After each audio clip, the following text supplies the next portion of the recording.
세계가 아직 잘 모르는 놀라운 장점을 오랜 세월 동안 한국인이 가지고 있는 능력이 있습니다. 그것은 바로 한국인들이 평소에는 늘 접하고 있어서 잘 느끼지 못하는 부분이지만 세계 시장에서도 알기만 하면 바로 높은 평가를 받는 능력입니다. 특히 디저트와 제과 그리고 빈과 분야에서 한국의 영향력은 이제 전 세계적으로 알려져 있습니다. 그러나 그 중에서도 가장 높게 인정받는 것은 우리가 가성비가 뛰어난 제품을 제작하는 능력이라는 것입니다. 최소한의 비용으로 최고의 맛을 만들어내는 이런 능력이 바로 한국인들이 갖고 있는 특징입니다. 이는 우리의 역사를 거슬러 올라가면 이해할 수 있습니다. 전쟁 시기나 70에서 80년대의 식량 자원이 풍부하지 않음에도 불구하고 한국인들은 그 어려운 환경 속에서도 가장 맛있는 음식을 만들어내어 세계에 알려지지 않은 맛을 즐기고 있어 왔던 것입니다. 먼저 이야기해 볼 것은 삼겹살에 대한 이야기입니다. 삼겹살은 가성비 좋은 음식 중 하나로 지금은 전 세계적으로 알려져 있습니다. 한국인들이 특히 선호하는 삼겹살 부위는 원래는 한국을 비롯한 몇몇 경제적으로 어려운 나라에서 소비되던 음식입니다. 대다수 발전한 선진 국가들은 돼지고기 중에서도 기름기가 적은 가슴살이나 살코기 부위를 좋아하는 게 일반적입니다. 특히 돼지고기의 안심 부분주로 선호되는 부위이지요. 그러나 과거 한국과 같이 일부 경제적으로 어려운 나라들은 돈이 부족하여 기름진 삼겹살을 수입하기 시작했고, 이러한 흐름은 1980년대에 이르러 저렴한 가격으로 삼겹살을 구입하여 가족 모두가 즐길 수 있는 가장 대중적인 음식이 되었습니다. 이러한 삼겹살 문화는 현재까지도 계속되고 있으며 이 과정에서 아무도 예상치 못한 국가들이 어이없게도 금전적 이익을 얻게 되었습니다. 가령 칠레는 원래 삼겹살을 폐기하는 부위로 취급했으나 한국이 구매하려고 돈을 지불하자 그냥 버리려던 부위로 엄청난 금전적 이익을 얻게 되었습니다. 다른 한편으로는 한국에서는 고가의 식재료인 삼겹살을 해외에서 저렴하게 수입하므로 양국 간 윈윈을 가능하게 하였습니다. 한국은 다양한 종류의 여러 삼겹살을 즐기는 국가가 되어버린 것입니다. 그래도 한국의 입맛은 아주 정확했는데요.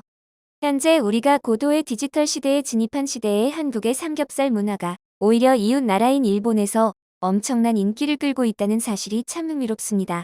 더군다나 일본인들은 삼겹살과 소주를 함께 즐기며 그 위에 음식을 싸서 먹는 그 방식까지 한국의 방식이 최고라고 칭찬을 아끼지 않았습니다. 미국이 뉴욕 맨하탄에서도 삼겹살을 소뚜껑에서 구워 먹는 방식으로 음식을 제공하자 뉴요커들은 이를 최상의 맛이라고 극찬하였다고 합니다. 당시에는 많은 사람들이 오래된 소뚜껑에서 누가 고기를 구울 생각을 하겠냐고 비웃었지만 고기에서 나오는 기름이 빠져나가고 소뚜껑 삼겹살의 향과 건강에 좋은 야채와 쌈, 채소를 함께 먹게 되자 사람들은 분위기와 맛에 압도되어 안 사 먹을 수가 없었던 것입니다. 세계적으로 한국의 삼겹살을 쌈에 싸서 먹는 문화가 확산되기 시작하자 늘 그래왔듯이 예상대로 중국도 이를 따라하려 했습니다. 삼겹살의 인기가 높아지자 중국은 삼겹살을 쌈에 싸서 먹는 것이 자신들의 문화라고 주장하기 시작했습니다. 중국은 글로벌 시장에서 한국의 제품이 인기를 얻을 때마다 자신들의 것으로 만들고자 하는 못된 습관이 몸에 배어있는 것이었지요. 스팸이라는 통조림 식품은 한때 전 세계적으로 그리 인정받지 못했던 제품입니다. 이 제품은 원래 2차 세계대전 시절에 군대에서 식량으로 사용되던 것으로 낮은 품질의 돼지 부산물로 제조되었습니다. 미국에서는 이를 가난한 사람들이 먹는 저급식품, 정크푸드로 분류했었죠. 특히 하와이에서는 무수비라는 주먹밥 형태로 일부 소비되었지만 그리 인정받는 음식 재료는 아니었습니다. 그러나 그런 스팸이 한국에서는 전혀 다른 모습을 보여주었습니다. 한국은 스팸 소비량이 세계에서 두 번째로 많은 나라로 스팸은 다양한 요리에 활용되며 다들 잘 알다시피 명절 선물로도 인기를 끌었습니다. 이런 한국의 스팸 문화는 10년 전에는 세계에서 이해할 수 없는 문화로 여겨졌습니다. 실제로 세계 최대의 온라인 커뮤니티인 레디트에서는 많은 사람들이 한국의 스팸 문화에 대해 이해하지 못하고 있었죠. 그러나 최근 몇 년 동안 한국의 스팸 요리는 전 세계에서 힙한 음식으로 인지되기 시작했습니다.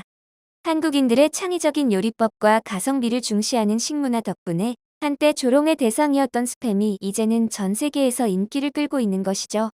삼겹살만큼이나 전 세계에서 사랑받는 한국의 대표적인 음식 중 하나가 된 것을 의미합니다. 최근 미국의 10에서 20대 청년들이 스팸 요리 방법을 보여주는 동영상을 즐겨보고 있으며 미국의 부대찌개는 그들 사이에서 큰 인기를 끌고 있습니다. 심지어 스팸을 생산하는 미국 회사도 한국의 부대찌개를 자사의 주요 제품으로 홍보하고 있으며 미국 여러 지역의 부스에서도 판매하고 있습니다. 미국인들이 기존의 음식의 실증을 느끼고 아시아 음식이 유행하게 되면서 익숙한 식재료인 햄을 아시아식으로 요리한 한국의 스팸 요리가 인기를 얻게 되었습니다. 특히 한국의 CJ 회사에서 제조하는 한국인의 입맛에 맞춘 스팸이 미국 본토에서 만드는 스팸보다 더 맛있다는 소문이 나서 미국에서는 오히려 스팸을 한국에서 역수입하게 되는 상황이 벌어졌습니다. 이런 해프닝으로 인해 한국의 스팸 자체도 미국에서 인기를 끌게 되었습니다. CNN 방송국에서는 미국의 성인 세대들이 스테이크를 즐기며 고급 고기를 선호하는 반면 현재의 10에서 20대 청년들은 맛있고 유행하는 스팸을 선호한다고 보도했습니다.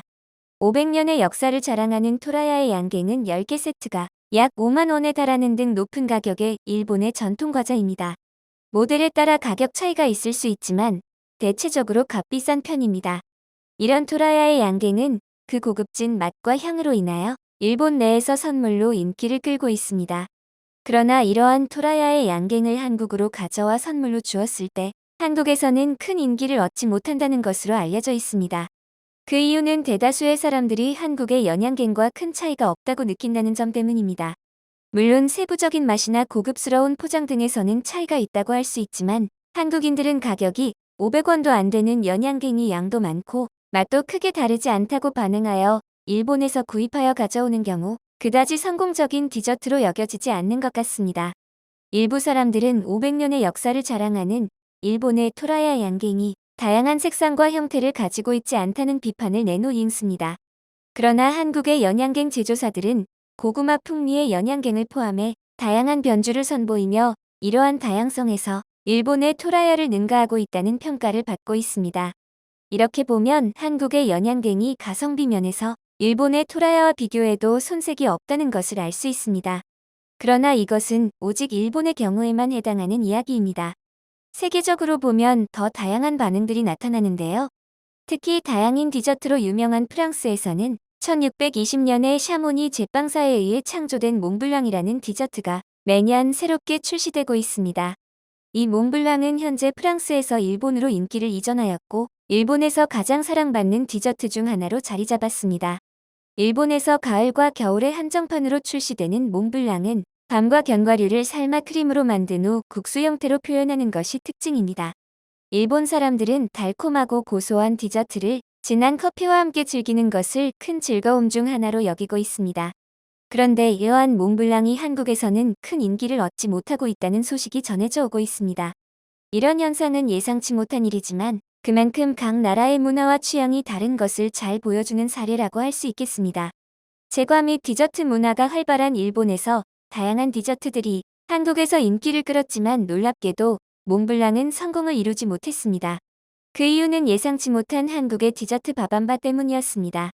한국인들이 몽블랑을 맛볼 때 그들의 반응은 밥안바와 비슷하다 혹은 밥안바랑 같은 맛이네로 비교적 혹독한 평가를 내립니다. 그들은 비싼 가격의 몽블랑을 구매하여 먹을 이유가 없다고 판단하는데 그 이유는 이미 밥안바가 그 맛을 충분히 만족시키기 때문입니다.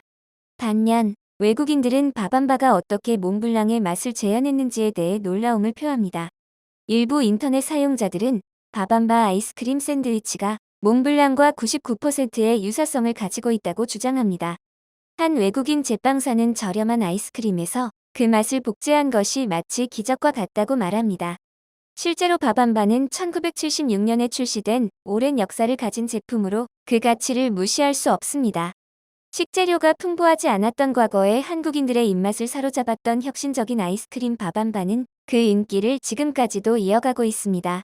이는 한국인들이 몽블랑과 같은 고급 디저트의 맛을 경제적인 가격으로 제공하는 능력을 가지고 있었음을 보여줍니다. 그러한 이유로 만일 한정판 몽블랑이 한국에서 출시되어도 밥안바만큼의 인기를 기대하기는 어렵습니다. 이와 유사한 예로는 메로나 아이스크림이 있습니다. 이제는 전 세계인들이 즐기고 있는 이 아이스크림은 원래 고가의 메론을 저렴한 가격에 재현해낸 컨셉으로 승부를 걸었는데 이게 제대로 시장에 먹혔던 것이었죠. 더군다나 아이스크림이기 때문에 더운 국가에서는 시원하게 즐길 수 있어 인기를 얻었습니다. 또한 베트남에서는 붕어싸 많고 아이스크림이 매년 수천만 달러의 판매고를 올리며 최고의 인기를 누리고 있습니다. 베트남에서의 인기 요인은 저렴한 가격에 비해 고급스러운 크림과 밭의 풍미가 잘 어우러진 것으로 빙글의 붕어쌈 한코 형태의 메로나를 출시하여 성공적인 판매고를 기록하였습니다. 일본에 거주하는 인터넷 사용자들 중 일부는 현지에서 생산되는 2만 원가량의 고가의 초콜릿 디저트를 구매하여 시식했다고 전했습니다. 그런데 이 제품이 한국의 OS와 매우 유사하며 심지어는 OS가 더욱 맛있다는 의견을 내놓았습니다. 이런 상황들을 지켜보면 한국의 가성비 높은 제품들이 세계의 비싼 제품을 따라잡기가 어렵다는 사실이 드러나고 있습니다.